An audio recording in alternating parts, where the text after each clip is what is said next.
Números 15.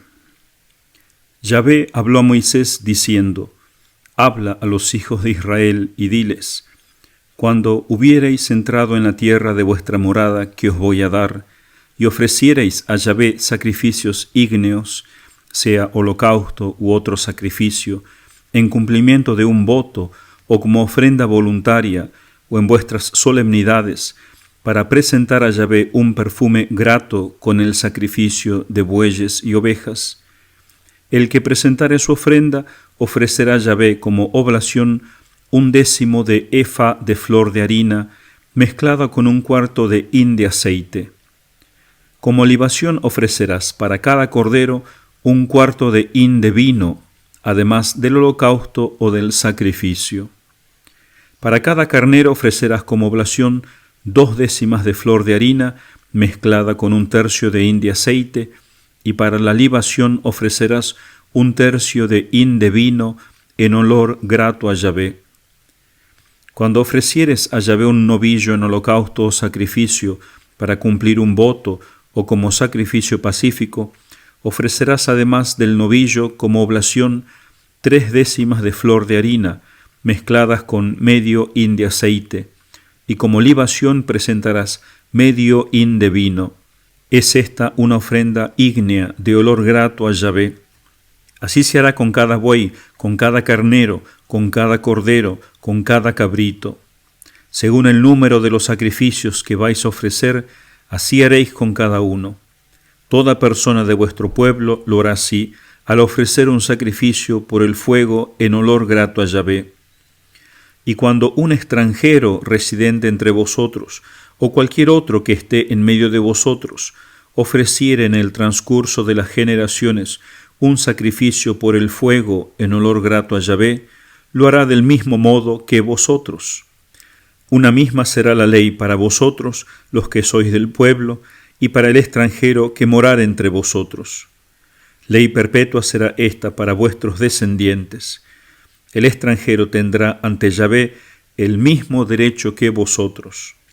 Una misma ley y un mismo estatuto regirá para vosotros y para el extranjero que habitare con vosotros. Y habló Yahvé a Moisés diciendo: Habla a los hijos de Israel y diles: Después de haber entrado en la tierra a donde os llevo, cuando comáis del pan del país, ofreceréis una ofrenda alzada a Yahvé. Como primicias de vuestra harina ofreceréis una torta por ofrenda alzada. Habéis de ofrecerla del mismo modo que la ofrenda alzada de la era. De las primicias de vuestra harina presentaréis a Yahvé una ofrenda alzada por todas vuestras generaciones. Cuando pecareis por ignorancia, dejando de cumplir alguno de estos preceptos que Yahvé ha dado a Moisés, o sea, cuanto Yahvé os ha mandado por boca de Moisés, desde el día en que empezó a daros mandamientos para todas vuestras generaciones en adelante, entonces todo el pueblo, por el pecado que se hizo por ignorancia e indeliberadamente, ofrecerá un novillo en holocausto de olor grato a Yahvé, con su oblación y su libación conforme al rito, y un macho cabrío para sacrificio por el pecado. El sacerdote hará expiación por todo el pueblo de los hijos de Israel, y les será perdonado, porque fue por ignorancia, y ellos por su error han presentado a Yahvé su ofrenda de combustión y su sacrificio expiatorio. Así se le perdonará a todo el pueblo de los hijos de Israel, y al extranjero residente en medio de vosotros, pues la ignorancia fue del pueblo entero. Si un particular pecare por ignorancia, traerá una cabra primal en sacrificio por el pecado, y el sacerdote hará expiación ante Yahvé por el que pecó por ignorancia, cometiendo un pecado por error. Así hará expiación por él y le será perdonado. En cuanto a los pecados por ignorancia, regirá una misma ley para el natural entre los hijos de Israel y para el extranjero que habita en medio de vosotros. Pero quien pecare con mano alzada, sea de los de vuestro pueblo o de los extranjeros, ultraja a Yahvé. Ese tal será extirpado de en medio de su pueblo, por cuanto ha despreciado la palabra de Yahvé y quebrantado su mandamiento. Tal hombre será exterminado, recaiga sobre él su iniquidad. Mientras los hijos de Israel estaban en el desierto, hallaron a un hombre recogiendo leña en día de sábado.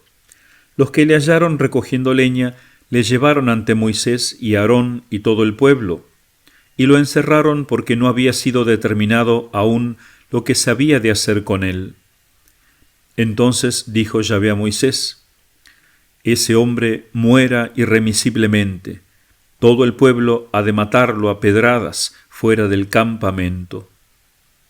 Le sacaron pues fuera del campamento y le apedrearon, y así murió como Yahvé había mandado a Moisés. Yahvé habló a Moisés diciendo: habla a los hijos de Israel y diles que en adelante se hagan flecos en los ángulos de sus vestidos, y que pongan sobre el fleco de cada ángulo un cordón de jacinto. El fleco os servirá para este fin, que al mirarlo os acordéis de todos los mandamientos de Yahvé, a fin de cumplirlos, y para que no vayáis tras los deseos de vuestro corazón y de vuestros ojos, por los cuales os dejáis arrastrar a la infidelidad. Así os acordaréis y cumpliréis todos mis mandamientos, y seréis santos para vuestro Dios. Yo soy Yahvé vuestro Dios, que os he sacado de la tierra de Egipto, para ser el Dios vuestro. Yo soy Yahvé vuestro Dios. Palabra de Dios, te alabamos, Señor.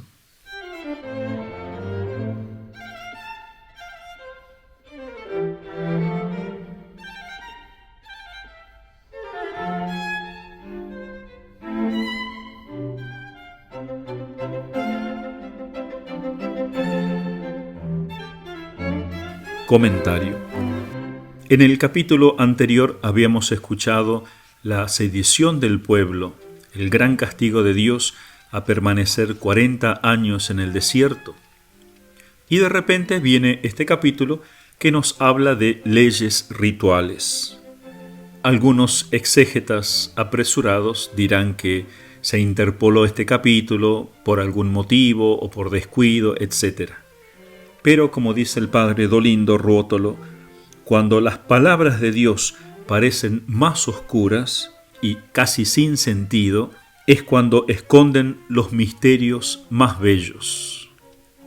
Recuerda el padre Dolindo que cuando el pueblo viajaba tenía que desmontar el tabernáculo y por lo tanto no podían ofrecer víctimas, sacrificios, como lo hicieron al pie del monte Sinaí. Entonces, al no tener ritos, se preocuparon por las cosas materiales. Como nos sucede a nosotros cuando dejamos de ir a misa o de rezar algún día, comienza nuestro corazón a volcarse a lo material. Y esto también se nota en la grande rebeldía que tuvieron en el capítulo anterior. Por eso cuando acampaban y se levantaban aquellas sagradas llamas de fuego de los sacrificios, el corazón del pueblo era atraído a Dios. Era más fácil seguir la ley. Y esta es la razón profunda por la cual el Señor habla nuevamente al pueblo, le pide a Moisés que le hable nuevamente al pueblo de los sacrificios y de las oblaciones, de las primicias, etc. Es una meditación que Dios hace hacer a su pueblo de los deberes religiosos que tiene, a fin de elevar su espíritu, a fin de recordarles que su vida no es como aquella de las naciones idólatras, una vida material, sino sobre todo una vida espiritual. Y justamente por eso es que tiene que castigar el pecado y enseñarnos a odiar el pecado, y por eso es que Dios permite también la muerte de aquel que viola el sábado. Y ciertamente que aprovechando ese castigo, Dios salvó el alma de ese hombre, porque a veces cuando estamos tan endurecidos, despreciamos tanto a Dios, muchas veces solamente la enfermedad o la muerte puede convertirnos, el miedo a la muerte. Y en un acto de misericordia Dios también les da ese mandamiento de los distintivos en el vestido, que le pongan filacterias o flecos en los bordes de los vestidos de color jacinto, para recordarles al pueblo de algún modo los mandamientos de Dios, que ellos son un pueblo santo, un pueblo consagrado.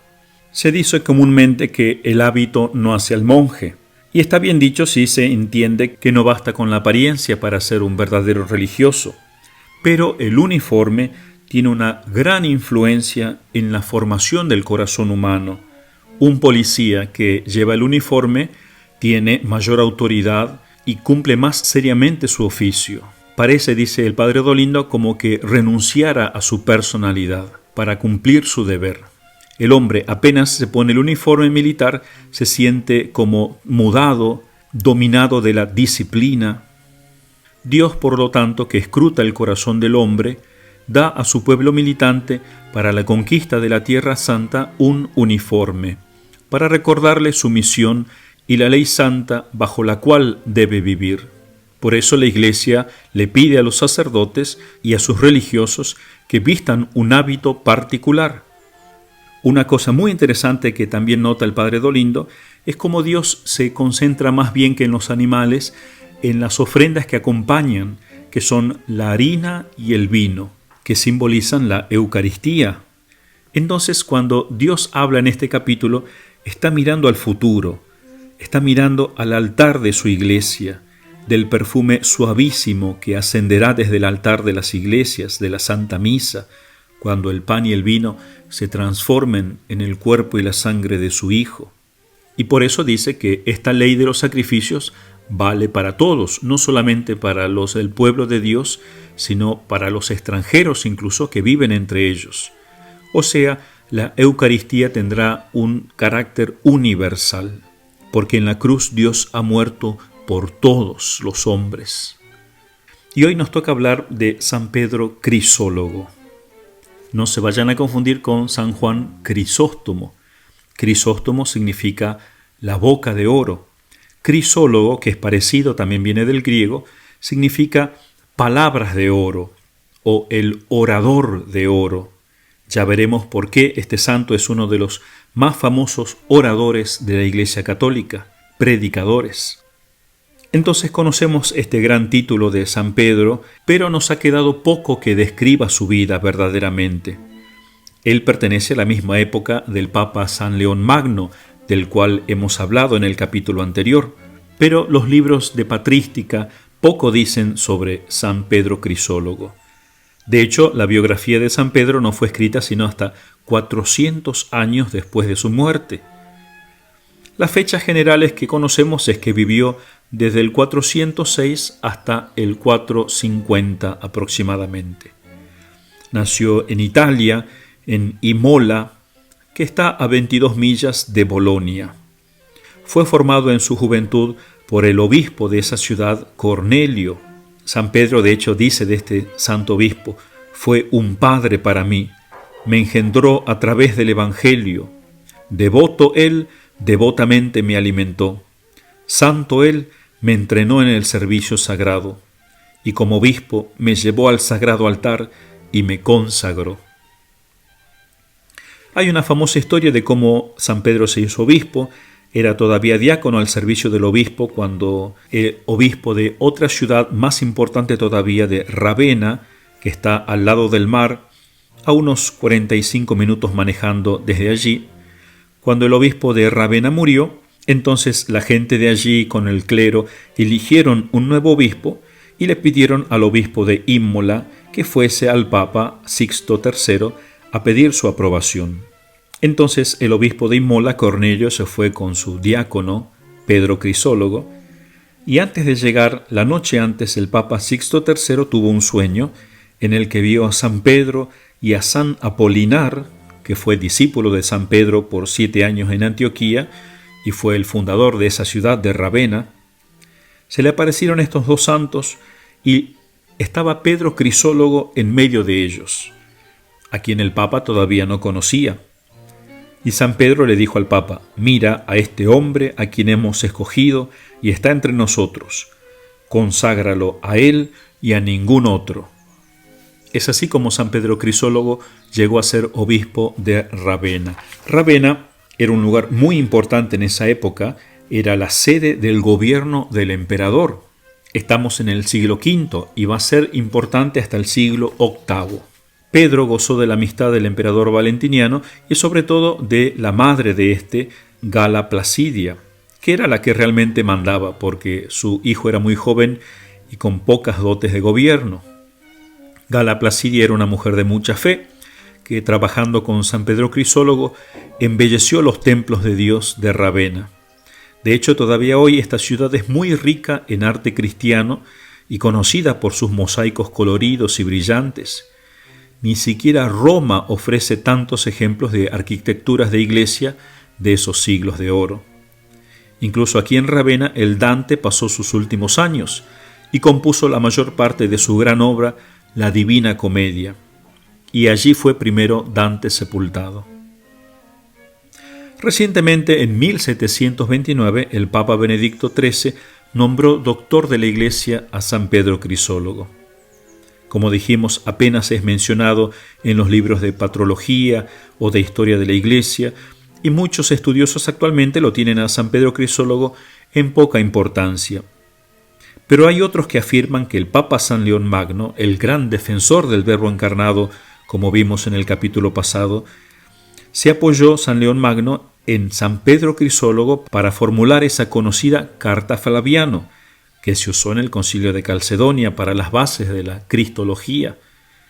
Si es así, el Crisólogo tiene gran parte en el modo que tenemos nosotros de hablar teológicamente de Cristo.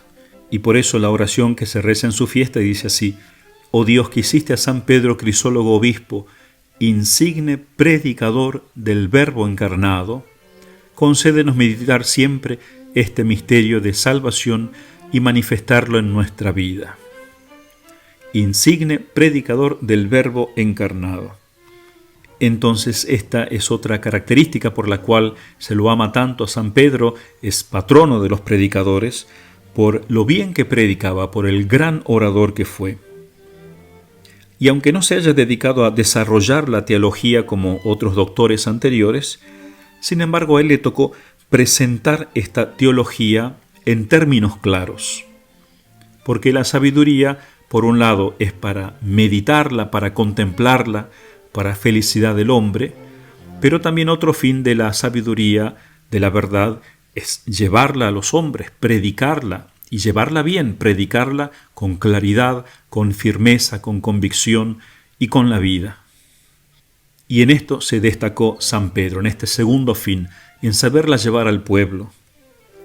1000 años después de su muerte se publicaron sus sermones y a partir de allí San Pedro comenzó a tener mucha influencia, tanto que el Papa lo llegó a nombrar doctor de la Iglesia. El estilo de predicar de San Pedro es muy parecido al de San León Magno. La cosa es que a la gente le agradaban tanto sus sermones y por eso le pusieron el nombre de Crisólogo. Es fácil imaginarse a San Pedro Crisólogo pasando muchas horas componiendo sus sermones, construyendo frases, equilibrándolas, enmarcando antítesis. Hay muchas frases de gran belleza y energía. Sabía expresar las verdades en modo que fuesen recordadas. Cuando habla de la Magdalena que bañó los pies de Cristo con sus lágrimas, San Pedro dice hermosamente así: «Ahora la tierra riega los cielos, más aún la lluvia de lágrimas humanas ha saltado por encima de los cielos hasta el mismo Señor». Entonces, un modo de hablar conciso, sencillo y práctico. Sabía explicar muy claramente las principales verdades de la fe. Escuchemos otro ejemplo de su pensamiento tan equilibrado y tan elaborado. Cuando habla en un sermón sobre María Magdalena dice así: «Ella vino a dar satisfacción a Dios, no a agradar a los hombres. Vino a ofrecer un banquete de devoción, no de placer. Puso una mesa de arrepentimiento, sirvió platos de compunción y el pan del dolor. Mezcló la bebida con lágrimas en su justa medida, y para el pleno deleite de Dios, tocó música en su corazón y en su cuerpo, produjo los tonos de órgano de sus lamentos, tocó la cítara con sus largos y rítmicos suspiros, y adaptó sus gemidos a la flauta». O por ejemplo, es increíble cómo él pinta un cuadro colorido con el dolor de los apóstoles la noche en la cual Cristo murió, Dice así: en aquel momento toda la angustia de la pasión del Señor había pasado a sus discípulos. La lanza del dolor atravesaba entera no solo sus costados, sino sus mismos corazones. Sus manos y sus pies estaban sujetos por los clavos del dolor que les atenazaba. El espíritu amargo de los judíos les estaba dando a beber vinagre y hiel. Para ellos el sol se había puesto y el día había declinado. En aquel momento la severa tentación del pensamiento los arrojaba contra los peñascos de la infidelidad para hacer naufragar su fe. La desesperación, que es peor que todos los males y en la adversidad siempre es la última en llegar, ya los estaba tendiendo en sombrías tumbas. Hermoso modo de pintar los corazones de los apóstoles después de la pasión. Entonces, en las páginas, en los sermones de San Pedro, se pueden encontrar refranes breves y llenos de significado, como aquella que encontramos en el Sermón 44. Quien cree saberlo todo, no se conoce a sí mismo. O en el Sermón 38. El hombre que no hace lo que el Señor ha mandado, espera sin razón lo que el Señor ha prometido. San Pedro al predicar no discutía, no se enfadaba, no montaba espectáculos cuando subía al púlpito, pero su palabra era tan viva que las gentes se pegaban por llegar a oírle de cerca. Un día empezó así su sermón: largo tiempo he callado mientras duraban los calores, para que no me echasen la culpa de los ardores y enfermedades que pudieran originarse de la presión de las gentes. Pero como el otoño va templando el ambiente, podemos tomar de nuevo el hilo de la palabra divina. En esa época no había micrófonos, así que la gente se apretaba para oír estos grandes sermones. Entonces predicaba las verdades de fe de un modo tan real, estaba tan interesado San Pedro por la salvación del pueblo, no solamente por sonar bonito, por predicar bien, sino porque llegase ese mensaje a los corazones y los convirtiese, que él mismo se emocionaba tanto que le fallaba su voz y no podía continuarlos. Escribió muchas cartas, comentarios y sermones, pero la mayoría de ellos pereció en el asalto a Imola por el bárbaro rey Teodorico, y otros fueron destruidos por el fuego en la librería de Ravenna en el año 700. Todavía se estudia cuidadosamente cuáles son sus escritos verdaderos, pues se le han adjudicado algunos que no son suyos. Tenemos seguros una colección de 176 sermones, la mayoría muy breves, y una carta.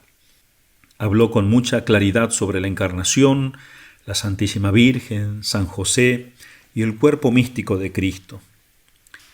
Entonces destaca en él un profundo amor a Jesucristo, el Verbo encarnado. Él sabe que es muy importante que el pueblo conozca bien a Jesucristo y profundice en este gran misterio de la Encarnación. Y todavía hoy en día se habla de Cristo, pero no se lo conoce a Cristo, no se conoce el misterio del Verbo encarnado.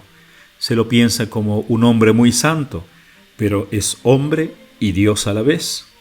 Y eso lo cambia todo, afecta a toda la vida del hombre.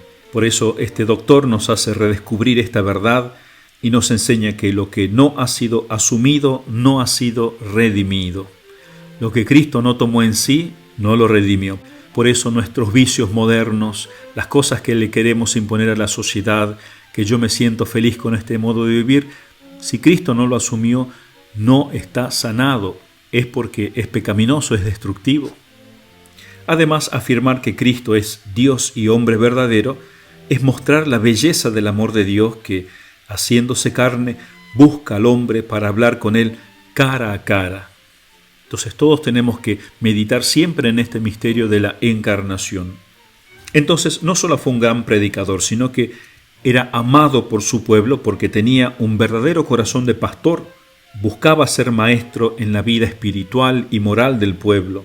Cuando comenzó a ser obispo de Ravenna, de hecho, había un gran número de paganos en esa ciudad y trabajó con tanto entusiasmo por convertirlos que cuando él murió eran poquísimos los paganos o no creyentes que quedaban.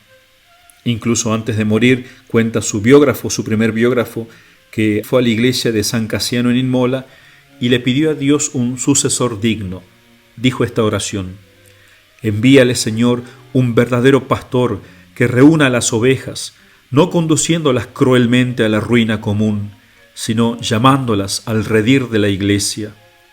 Envió un pastor, no uno que golpee, sino uno que alimente, no uno que hiera, sino uno que defienda, no uno que desdeñe, sino uno que busque, no uno que saquee, sino uno que conceda, no un hombre orgulloso, sino uno humilde, no un hombre cruel, sino uno que sea manso. Protégelos, ellos son tu pueblo, la obra de tus manos, tú que eres bendito por siempre. Esta hermosa oración, con las virtudes que él pide para su sucesor, es una buena descripción de él mismo. Que el Papa lo haya nombrado doctor de la Iglesia es un indicio de que la obra de San Pedro el Crisólogo, tanto en su tiempo como ahora, es dirigida al hombre común. Una de las cosas que llama la atención al leer a San Pedro es que era un hombre práctico, que buscaba dirigir a la gente por el camino de la virtud. Buscaba que la gente entrase en el cielo por medio de una mayor perfección espiritual y no simplemente colarse en el cielo diciendo Dios es bueno, nos ama, me ama como yo soy, igual me salvo o me confieso antes de morir o con un mínimo me salvo. No tenemos que buscar de colarnos en el cielo, sino que vivir esta vida buscando la perfección espiritual. Termino leyendo algunos pasajes hermosísimos de sus sermones. Hombre, ¿por qué te consideras tan vil, tú que tanto vales a los ojos de Dios? ¿Por qué te deshonras de tal modo, tú que has sido tan honrado por Dios? Y el Creador encuentra el modo de acrecentar aún más tu dignidad. Pone en ti su imagen, para que de este modo hubiera en la tierra una imagen visible de su Hacedor invisible, y para que hiciese en el mundo sus veces. Más aún, Dios por su clemencia tomó en sí lo que en ti había hecho por sí y quiso ser visto realmente en el hombre, en el que antes sólo había podido ser contemplado en imagen. Nace pues Cristo para restaurar con su nacimiento la naturaleza corrompida. Lo había hecho terreno y ahora lo hace celeste. Le había dado un principio de vida humana, ahora le comunica una vida espiritual y divina. De este modo lo traslada a la esfera de lo divino, para que desaparezca todo lo que había en él de pecado, de muerte, de fatiga, de sufrimiento, de meramente terreno. Todo ello por el don y la gracia de nuestro Señor Jesucristo. Pero escuchemos lo que nos dice el apóstol: os exhorto a presentar vuestros cuerpos como hostia viva. Oh inaudita riqueza del sacerdocio cristiano, el hombre es a la vez sacerdote y víctima. El cristiano ya no tiene que buscar fuera de sí la ofrenda que debe inmolar a Dios.